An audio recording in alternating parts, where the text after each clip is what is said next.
I'm good. I'm good. Hi. So even at home you wear party colors?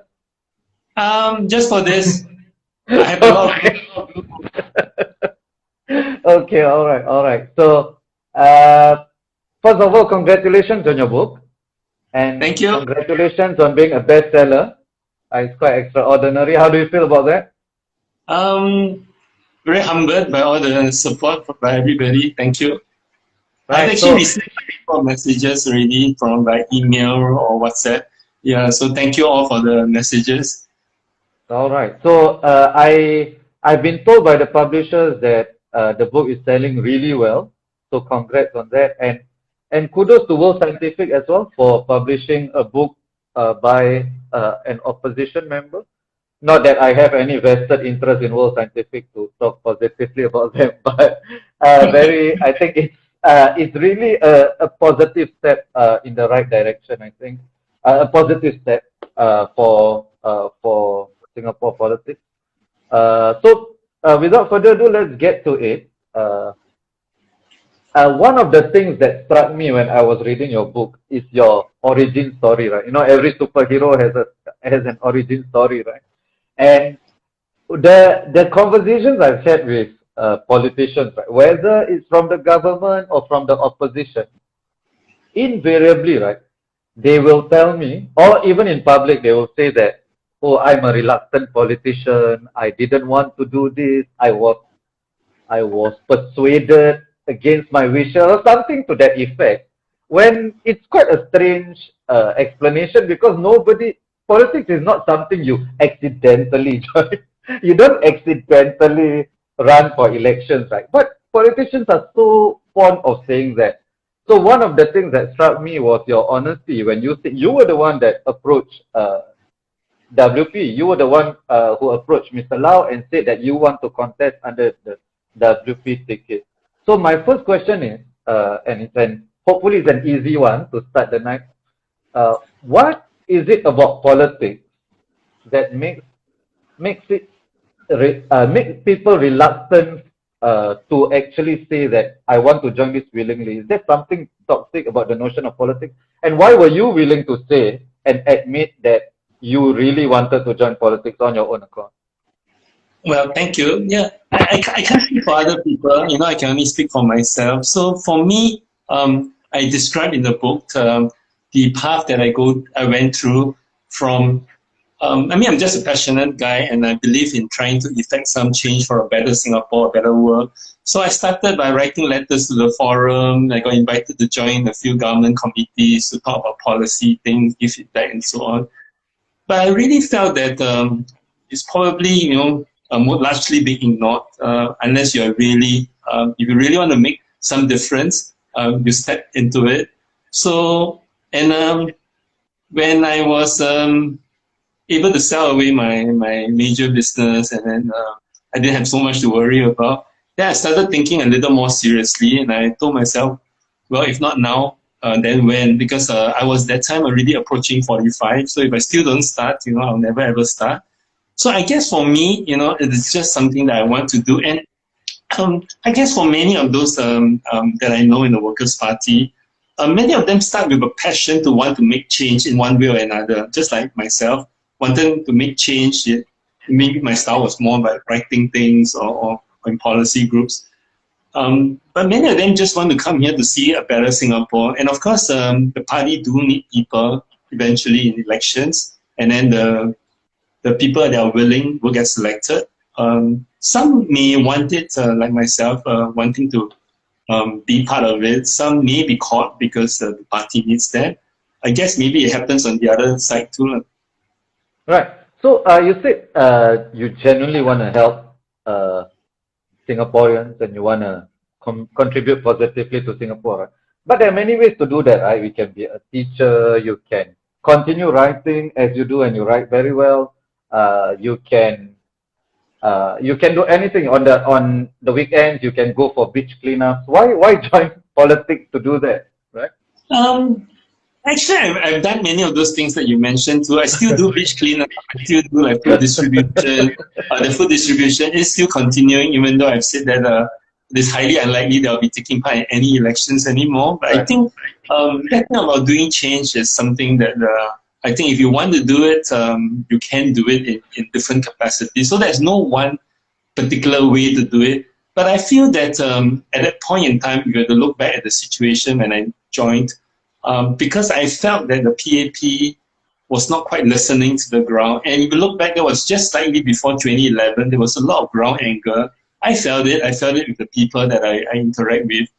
And I felt that, being in business, when there's a monopoly and you want the person who is the monopoly power to change, well, fat hope, they wouldn't change. But if you give them a competition and the competition comes in very strongly, then they are forced to really listen to the consumers and then forced to make that change. So, I mean, to me, it's like, well, if I didn't try it, then would I ever try it? Probably not. So I just say, give it a go at it, because I just felt that the PAP needed a strong challenger. And that, I think if you look back at history and, you're a political analyst, you look at how difficult it is for people to really come out in the past. So you don't blame people for not coming out. But I think I'm encouraged that now more and more people do want to come out. Right. So you mentioned something before I get to my next question. You mentioned something that has always perplexed me. If you ask any Singaporean, right, whether if you have one grocery shop near your house or two grocery shops, it would be better for the quality of the goods and products, every Singaporean would say two shops, right? But when it comes to politics, right, many people don't have that. They don't apply the same reasoning that you just did to politics, right? Which is a bit intriguing, perplexing. Do you want to comment on that, or should we just move on? No. I met many people that are very grateful that we have come out and that we had a good team. And even I remember in 2015, of course, you know that the sentiments was not really for us, and it was the death of Mr. Lee Kuan Yew, and then the SG50 and all that. Yeah. But I still met people that were very grateful that, hey, we had a very good team. We're very grateful that you can come out so that we have a good a choice to make and that kind of things. So yes, people do want choice, but I guess when you look at, say, the provision shops example that you talk about, sometimes it's not just the quantity, but sometimes it's also like, can you really get what you want inside there? If everybody is there, but you can't really get what you want, then you'll still be looking elsewhere. So I guess it is about being able to meet people's needs, and I think each party will evolve in its own way to meet people's needs. So so I guess it's a right. Okay. But of course, I know that Singaporeans are a little, through the last 60 years, they don't know anybody else other than the PAP running the place. So it's kind of fear that what happened if there's another party that comes in and then they really, by some freak results, end up being the ruling party. And I think that's also one of the things I had concern with, and which is why I actually joined politics, because I didn't want to just vote the opposition for the sake of opposition, but I wanted to make sure that I do my little part to make sure that there is some credible competition for the ruling party. Right. So let's explore that a little when you talk about the fear. You talk about different type of fear, the fear of not having a credible government. You mentioned in your book that there are no explicit costs to joining the opposition. Am I right to interpret it that way? Sorry, there are no what? There are no costs to joining the opposition in terms of your career opportunities. Oh, actually, maybe it shouldn't be interpreted that way. I think I shared my experience, and of course, I mentioned some inconveniences and the fears, and even like the inconvenience of being just applying for a bank account for it to be rejected. It was surprised me. 2 banks rejected me. I was wondering why, and they probed and probed the auditor, and then one of them sheepishly asked me, "Are you a politically exposed person?" I mean, it's like, why should that matter? So because there are some inconveniences, and also I think a lot also depends on how you conduct yourself. So while I experience certain inconveniences, and of course, even if, like, let's say I'm in business and people do not want to award the contract to you, people will not outright tell you, hey, because you're opposition. Right, exactly. But to be fair, I think most people, they know me by now. I've been in business and all that for a while. So I have not changed before, and now. So, but there are costs. There are some costs, definitely. Right. And for example, I just take the example. You all know that the budget sitting is coming up next, right? Very soon. Budget sitting is 2 whole weeks in a row. Okay, imagine you're an employee, and if your employer be understanding enough and say, hey, how can I let you take 14 days of leave all at one go? And then after taking 14 days of leave, the next month you still have parliament sitting, and a month after that. So, so there are certain things that people have to be aware of, especially on the opposition side, that there are certain challenges that you will face.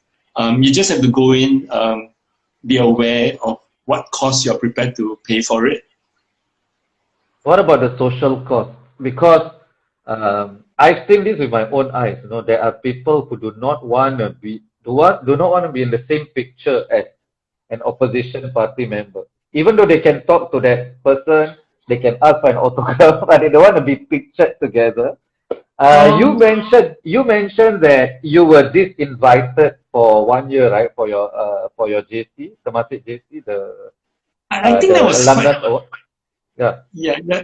So I think that was quite unfortunate. I also didn't really try to probe too much into it, and I thought very long before I decided to share that. But I wanted to share because I just felt that in society, and there are a lot of people who just feel that maybe they don't want some messiness, or maybe they think that the minister may not be comfortable with it. And for that matter, I don't think that they even consulted the minister whether he was comfortable to give me the award. But somebody just decided that, hey, what is this? And so I had my award deferred just because the guest of honor was Sui Kiat. And I think that people need to understand that we should mature as a society, that opposition is, being a politician is being a politician. I was a member of parliament at that time, and I got in based on whatever was provided for in the constitution. I think I discharged my duty honorably. So I don't think that people need to start to worry so much and start to worry what the bosses would think, and therefore, this is something that they want to try to stop it. Right. So your suspicion is that it was just an overzealous administrator who disinvited you rather than there being an explicit political directive, right? I think many things that there may not even be a directive, like whether there's a directive that the civil service cannot award contracts to me. I don't think there's ever such a thing. Right. But I think sometimes it's just like people start to think that, maybe they think a bit harder. But I think it's something that we need to deal with. I think it's also important that then we discharge our duty as honorably and in a way that we think is fit. Right. So now that you've made that story public, so we can expect DPM Heng to call Temasek JC and say, don't do this again? Or I don't know. Really, I don't want to really dwell too much on it. Because honestly, I did not think too much about it, and even after that happened, I never asked anybody, and I just carry on serving for the next another 6 years until the time was up, and I couldn't serve any longer because I've served the full 10 years. So I didn't even make any issue about it. Right. But I guess the serious point to my earlier whimsical question was that to ensure that it's not self-censorship, whenever that happens, the people in charge can just explicitly tell schools or the civil service, hey, don't do that next time. I'm quite comfortable being in the same room with a fellow parliamentarian, right? Otherwise, if that directive doesn't happen, then it's not just a matter of self-censorship, right? Self-censorship, which is encouraged by silence. Yeah, so I can't really speak for other people, but maybe things like that I mean, I do hope to have conversation, just like Shoma was disinvited for an event by one of the RC, Yeah. was it a temple event or some grassroots events, Right. So I think, of course, that when the story was made known, people felt very uncomfortable. I don't think any disinvite along that line happened after that. But it was also about that same time that I was had my award held back. Right. So I think people need to understand that we do not need to be overzealous in guarding things, because I think we should understand that at some point Singapore may evolve into a two or multi-party system. So, and I think it's best to let it evolve in a mature way. That's very bold of you to make that prediction. Well, I mean, no one party can be around forever and ever. I mean, I'm not sure whether you have 5 years, 10 years, 20, 30 years. All right. So let's move on to that then. So you actually mentioned, and you turned the thing around, right? When you said that it's not that the WP is PAP light, is the PAP is WP light, or it's increasingly becoming WP light. Can you elaborate on that? Well, I mean, I'm just that particular statement. Of course, people like to say that we are PAP light, and I say that. How about calling? I mean, some people have said that the PAP has become WP light too, because policy can, the party can shift positions over time. And in fact, if you look at the history of PAP, when they started off, they're the most socialist party you can even think of, because look at land acquisition, right? They will take from the rich, they will acquire land at a very low price, almost free, and then they start to build flats and then sell it away to people, so that the people who need the houses will benefit. Of course, you make a few people unhappy, but that is extremely socialist policy. But over the years, they went into a very market-driven kind of orientation. So the WP itself has also evolved when leadership changes over time and all that. But the Workers' Party has been taking a center-left position for a long time. And if you look at after 2011, of course, the PAP were never credited to the because of the election results or whatever. They had planned all these policy changes all along. But I believe that definitely there's a lot of impact, how they could, things that they have always been saying is very difficult to do and stuff like that. Suddenly they're prepared to put in a lot more resources onto it. They have become, a lot of things could become public supported or become public goods. Like, for example, early childhood, the preschools. Right. That has been a major shift after 2011. The houses. One of your pet causes, right? I mean, it's just one of it. There are many things. Of course, I cited that as an example in the book, just to say how sometimes the extent that we have to go to push for change. I pushed for it outside Parliament. I felt we were all being ignored.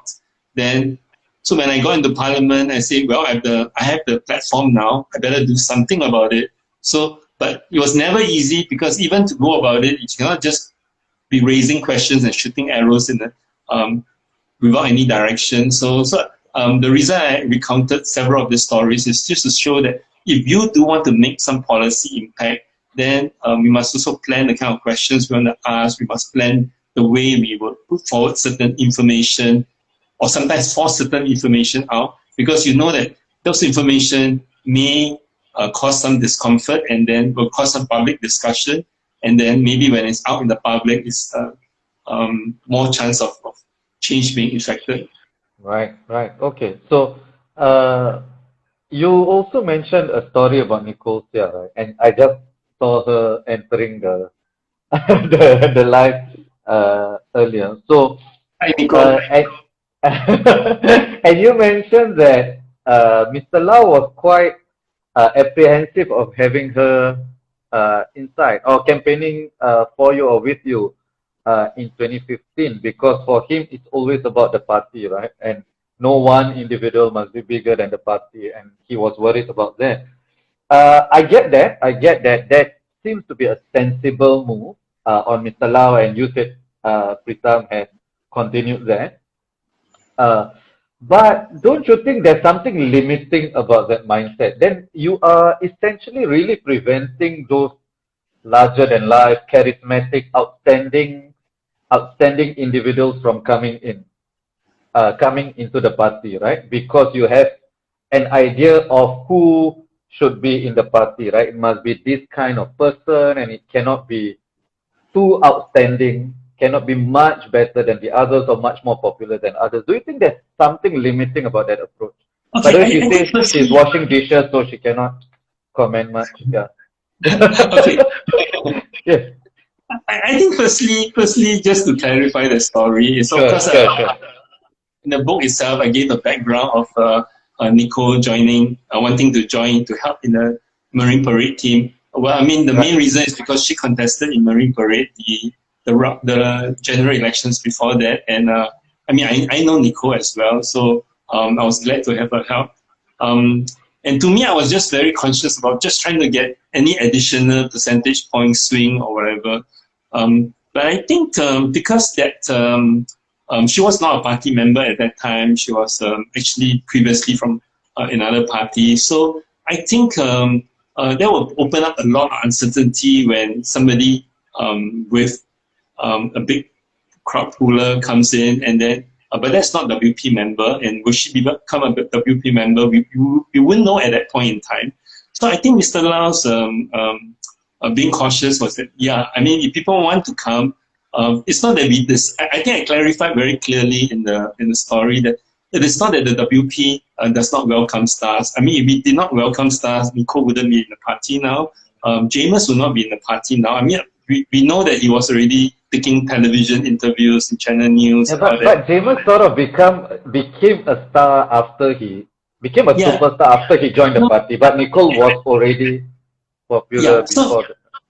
So what I meant is we are not limiting to say that, oh, this person has a certain charisma, because I mean then we are afraid of this person shouldn't join us, they should belong to one type of a person. I think we're not afraid to take on people with excellent professional academic credentials. We're not afraid to take on people with charisma and so on.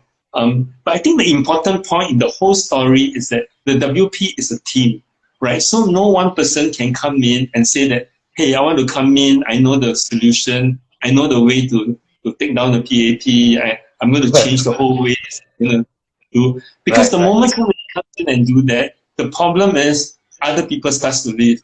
And when other people start to leave, then, yeah, so what if you get one star and you get no other people? I mean, it's just like football, you know, for those who are in football. And I think you are, a Man U fan, right?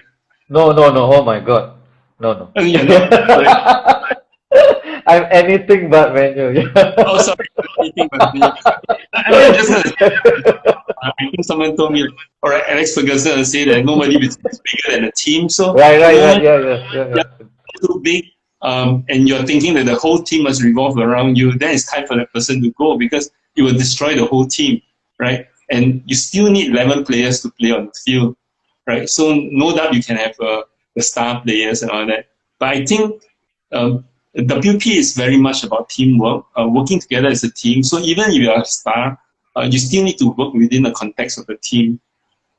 Okay, thanks.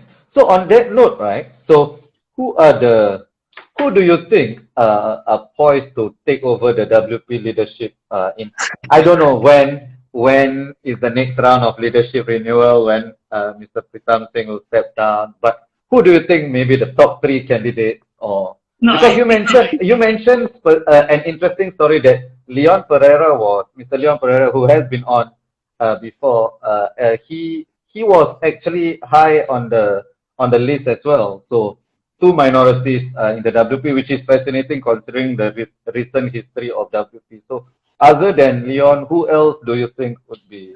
No, actually, I'd like to clarify that story. Seems like I'm misinterpreting a lot of things. No, because you see, I was sharing the story in the context of the leadership transition, the CDC elections in 2018, when Mr. Lau already announced that he's definitely not going to be running for the post of Secretary General. And of course, we know that there must be a Secretary General. Then we wanted to know who would it be. So I think, of course, amongst us, we just want to discuss and see who would want to have the post. And I think it's just a matter of, I shared a story that, some of us will just list out like, who are the people that we thought. And of course, Leon was one of the names that we mentioned because we were quite impressed with the way he dared to take the PAP on in parliament debates and all that. But of course, I think the most important was that our first choice was still Pritam, that we were not sure that he wanted it or that he was able to take it up. So, and of course, I'm glad that he decided to step up and take on that because it is a big task. I mean, I shared in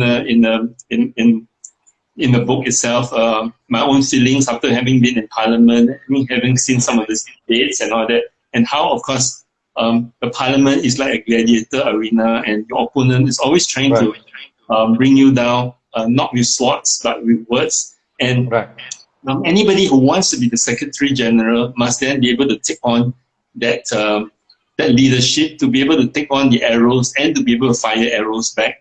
So of course we are glad that Pritam eventually wanted that. So there was no like a specific say a contest or. Oh yeah. I didn't. I wasn't implying that. I was just saying that Leon was what a lot of people, other people were thinking of. For us who have Parliament experience, then we know what it takes to take on the PA. We know what it takes to be the Secretary General. That if anybody really aspires to be the SG of a leading political party, then you expect lots of arrows to be shot, and you had to be the one to be able to take the butt of the arrows. So anyway, back to your earlier questions. I thought you were dodging it. Yeah. No, I'm not dodging it. I'm just okay. I think rather than to mention names or stuff like that, I think more important is to look at the. For example, we just had the CEC appointment on Wednesday, 2 days ago. Which is what I'm asking. Of course, I think people have to grow into the role that's given to them. So roles itself is important to define certain things, but people have to earn their position within the party as well. So of course, I mentioned in the books some of the key kind of positions to look out for, and of course, I mean, it doesn't mean that whoever holds a key position will be the future leader. The party, when they select the people into positions, will definitely want to select somebody who can do the job, because the moment the WP fails to do its job in certain aspect, then you can be sure that there's a slippery slope down, right? So there are certain key posts like the OPSEC post, because you really need to get the ground campaigns and things running. He mentioned that the media position is increasingly important because we're all fighting for attention through social media, and the Workers' Party is being more willing now to be giving out press statements or engaging people online. So that's also a key position. But I thought one of treasurer is also a significant position. But I thought one of to me, the most significant part of the announcement 2 days ago was the announcement that of our policy research team. And I share in my book that actually the team existed. There's such a team that existed in 2012, right? Since 2012, the 2011 election. But it has been in the background because there's always this expectation when they hear that you have a policy team, they expect big policies, but we have to be realistic to know that, look, we only have 10 parliamentarians. The PAP has 37 political office bearers, ministers and junior ministers, right? So I was sharing, even in my time in Parliament, each of us have to shadow a few ministries. I had to shadow three large ministries. So if the expectation is that I'll come up with policies, big policies in every one of this area, then of course it'll take up a lot of time. Right. Yeah, they have maybe 4 or 5 people, maybe on the other side they have 6 or 7 people to do it. So the policy itself is a fairly important part of our work, but coming out and sharing and officially appointing somebody to that position, of course, is also making a statement that the policy research is something that the Workers' Party believes in embarking on. Right. And Gerald is the head of the team, right? Yeah, I think deservingly so. Yeah. Right. Yeah. I mean, that seems like a signal. Uh, But of course, I think back to your question, I'm not using this position to say that these are the Sure, people sure, and all that. sure. But I I think think I'm also asking because you know them, you know their temperament, you know their abilities, so maybe you can I give think some insight.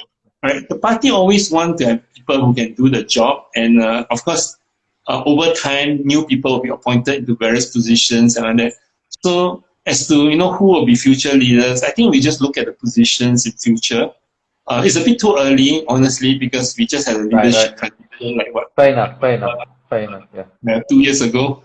yeah. And I think the youth wing head is also quite an important position.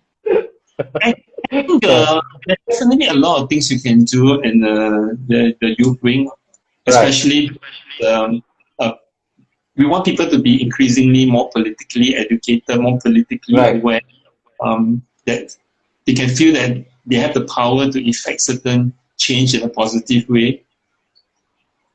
right. So thanks for that. So one of the things, since we are on the party, right? One of the things that the WP has attracted criticism for. So there are two. I'll address one of them first, which is the WP also has a party whip, right? Mm. Just like the PAP. And therefore, one of the criticisms of the PAP is that its people are all ideologically similar. They even sound the same, right? So yes, they may come from diverse backgrounds, diverse humble backgrounds, but ultimately they all seem to look the same and speak in the same way. And some people say that about the WP as well, especially because Mr. Lau and Mr. Singh, both of them run a tight ship, right? So would you say that criticism is also fair of the WP? Like WP attracts people who are like-minded and there's no ideological diversity, which is a strength in the sense that the party is more unified, but it's a weakness because the party reproduces itself. Yeah, I think firstly, it is not a bad thing that the party attracts people that mostly believes in this core belief. And I think it's a credit of the Workers' Party over the years, and especially Mr. Lau, how it's basically publishes the manifesto, make positions very clear. And then before I joined, for example, I read the WP manifesto and to see whether firstly I agree largely with what it says, and of Right. course, I didn't have any problem, I didn't have any major issues, and then I felt comfortable to join. Because the last thing you want is the people join the party and then they start fighting among themselves, and then one is left, one is right. I think that's the worst thing that can happen to Right. the opposition movement, and which is why, I mean, in my book, I thought when you want like opposition unity, if you talk about parties merging together, then I think that's very challenging because people join a particular party maybe because that party believes in certain thing, and then after that you force a merger together, and then it just can't work.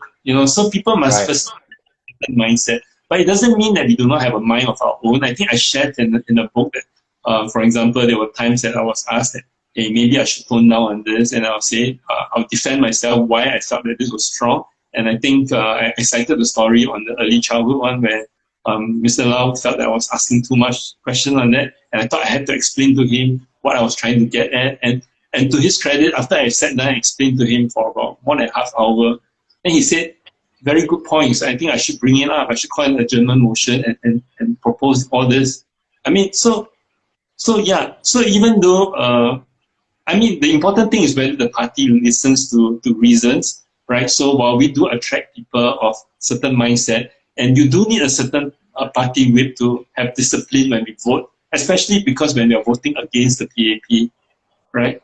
But I think the important thing in all this I wanted to say is that we, at least the Workers' Party, is able to vote against the PAP, right?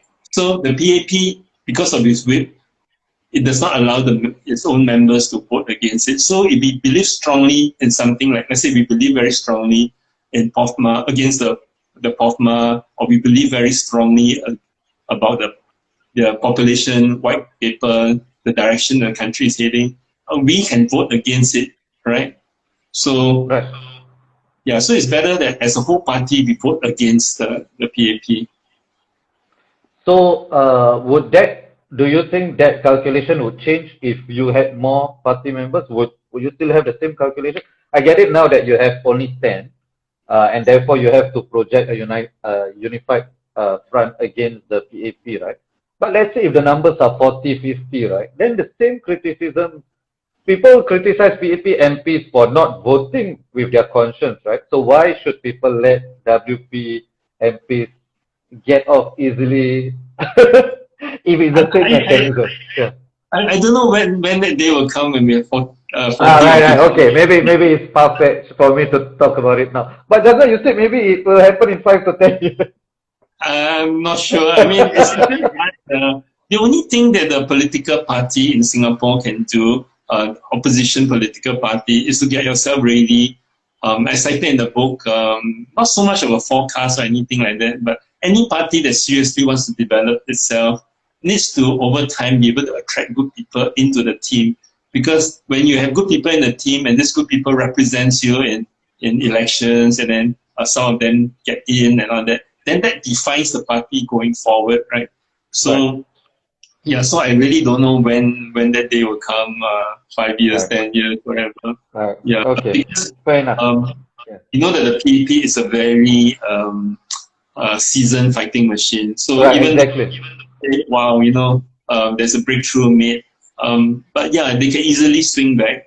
Exactly. I think that point is so astute. I think it hasn't been talked about enough. People think that the political trajectory in Singapore is linear. It's not at all. The PAP has shown in the past that it can come back from electoral, not disasters, but setbacks.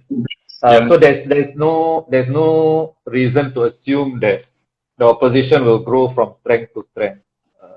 I think that needs to be earned, and we must be cautious about our predictions. I think we need to. Any opposition party needs to stay level-headed, even right. after breakthrough. Yeah, right. Because it's very easy to get carried away. I cited in the book that, for example, some people felt that, hey, why are we not? Some members felt, why are we not contesting every seat? Right. It's like that's a recipe for disaster, in my opinion. Yeah, we are not ready to contest every seat, then we should not contest every seat. Right. Okay. And it's my final question, and we only have about 4 to 5 minutes. You already talked about it. If the opposition has any question, maybe I can take one. But otherwise, the opposition alliance, and one of the things that ordinary Singaporeans always are, I'm sure you get this a lot. Why is it that the opposition parties don't just merge and you'll just have one? Right? Maybe you can explain why that. Just now you mentioned that it's a recipe for disaster. It's not going to work. Maybe you can elaborate why that is the case. And do you foresee an alliance, especially between the major parties? Let's not talk about the smaller parties at the moment, but the major parties, WP, SDP, and PSP. Do you think it's even on the horizon? It's even possible anytime in the near future? Okay, I think firstly I need to clarify. I should have clarified right at the beginning of the show that I'm not speaking on behalf of the party. Right.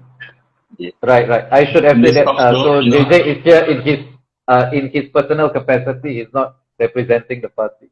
Yeah. So of course, my personal opinion is that it's possible to have parties merging or working together or coalition and all that kind of things. But first, I think each party must figure its way to get into parliament, right? Because in politics, you need to represent the people who vote for you. So you must first figure out your stand, your position, your resources, whatever is needed to go and campaign and win elections. And I think if there is a necessity for the WP to work with other parties for the sake of running Singapore and all that, I believe it will be practical to look at that. Even the SDP? Even the SDP? I don't see why any particular party should be excluded. But it's really so hypothetical because I think the first and important thing is that for any sort of collaboration, coalition, or that kind of things to work, if you look at other countries, coalitions are always between parties that have made their way into parliament. They represent segments of society. They represent certain constituents. That I think it's easier to talk about how to work together, so that the place can be run. But it's really premature to talk about merging all the parties together, because just because every party is contesting against the PAP doesn't make them unified. So, and trying to force a unity, like I said, it's really another recipe for disaster, because at some point the unity will break down, and it's very easy to break the unity down. Right. Yeah, and I think opposition unity is quite overrated, because if there is a need to, I think parties would be in an alliance anyway. Right now, I think the WP doesn't benefit from an alliance, an official alliance, maybe an informal one where to avoid three-cornered fights maybe. But I think the other parties are not on an equal footing at the moment. So in the spirit of constructive politics, right? I want to end off on a conciliatory note. Who is your favorite PAP politician? And you cannot say SM Taman or Louis Ng, okay? Everybody says. Sorry, who have you excluded? SM Taman and Louis Ng, you cannot say. So anybody else is okay. I mean, firstly, okay. You were going to say SM Taman, right? Yeah, I mean, I cited SM Taman in my book. Yeah. And I mentioned in the book that sometimes he'll come over after my speech has been made, and in the parliament tea room and all that. And he'll say the great points you made and all that. I think that's very gracious, because sometimes when you're speaking in opposition, and then of course the other side will be defending and all that, sometimes you wonder really your point. So I think it's not fair for you to exclude him. No, the reason why I exclude him, because he's everybody's favorite PAP politician. So it seems like, I mean, that's a given. I expect everybody to say SM Taman. And Louis Ng is the other one that a lot of people like, his activist leanings. But basically, I want to get to the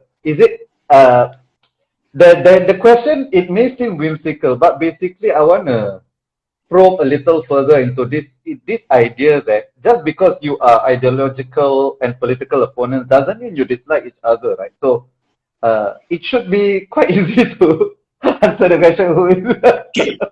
Anyway, I think in my book I mentioned I devoted one section on it to talk about how we sometimes work with the PAP, or I should not say work, our relationship with the PAP. Right. I mean, for me, I get along quite well with almost anybody, quite easily. So if I see anybody in the tea room or on the corridors, I will chat with them if there's a need to.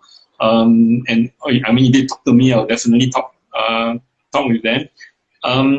So I don't really have any issue dealing with anybody. But of course, I'm grateful, let's say, for example, in my book, that Inderjit and Salak wrote some of it. Yeah. So that was nice. That was nice at the start. They wrote some nice. Even Kelvin Cheng wrote something as well, right? Yeah, sure. So I think I specifically cited and asked them, and also I cited incidents in my book about how I talk to people who even opposing view from me, because I feel that number one, I also do not want to be boxed in, because it's in this echo chamber. Like you say, we're all speaking the same mind on it. So sometimes I do reach out and say, hey, I want to hear their views. So why are you so against us, right? Right. So with that, I can at least better position and understand. So even when I started, when I was writing this book, I thought that this book should not be just for the WP supporters or opposition readers only. this should be something that is meant for everybody to read, even if you're a PhD author. Right, exactly. So I spoke to journalists, I spoke to political analysts, I even spoke to people who are against us, just to understand what is it that you don't like about us, or what is it that you need to know more about us, so that you don't have that misunderstanding about us. So when I wrote this book, I was very conscious of that this book should not be just something that talks only about how good we are and that, but it really is a very practical thing about how we go about doing our work and all that. So yeah, so I don't know if I answer your question. So there's no answer to that. So everybody is actually indulgent and still salah because they wrote. No, I mean Salah because I work with him in entrepreneurship. So his very first speech when I was in Parliament, the first speech that he gave was to talk about developing entrepreneurship, and I thought that he at least understood the gist of what needs to be done because he has a background in business. So when I was turned for me to give my speech, I actually offered to work together, offered some other ideas about entrepreneurship. Then a few weeks later, I got invited by Spring Singapore to sit on the committee to award grants to startups. So I thought that was good. It gives the opportunity to Singapore in a very practical way, even though I'm a political party. Yeah. Okay. Thank you so much, JJ. This has been really, really fascinating and intriguing. And for those who have not gotten this book yet, please get this book. I assure you it's well worth a read. And hopefully it will come out on this week's Straits Times list of top 10 bestsellers. Right? Okay. It will be. I'll check that list out on Sunday. And sorry. Can I just do a short advertisement? Sure. Carry on. Yeah. So, a number of people. Well, we don't have any official books signing kind of thing because of COVID and that. We can't have too many people anyway. So next on Monday we have a so-called official launch of the book, but that is actually a webinar together with Inderjit and Kirsten Han, and I'll be moderated by Kenneth Porter. Of course, I'll be there as one of the speakers as well. But those who really want the book, you can go to the bookshops. All the major bookstores that you mentioned, including Epigram, has it. But if you want an autograph version, the only place to get it is from my daughter's Shopee account, which is over here. Okay, so that's Fatih. I cannot see. Oh, you see, method? No, it's just a Shopee. Faith Yee. Okay, right. Okay. The reason is because some people, after buying a book from all the different places, go through great lengths to try to find me to go and get it signed. I think the simpler way, you just order from this Shopee. I have a certain number of copies with me. I'll sign it and send it to you. So that's also another channel. All right. Okay. Thank you so much, JJ, and all the best. I'm sure you will sell many, many more copies. This will be an important reference point for students of politics for many years to come, I'm sure. And thank you for your time today. I wish you all the best. And who knows, maybe you may still contest in the next election. Never say never. I don't know. Just rather like I'll help wherever I can, but I'm not planning any options at this time. All right. Okay. Thank you so much. Bye bye. Okay. Thank you. Bye. Bye.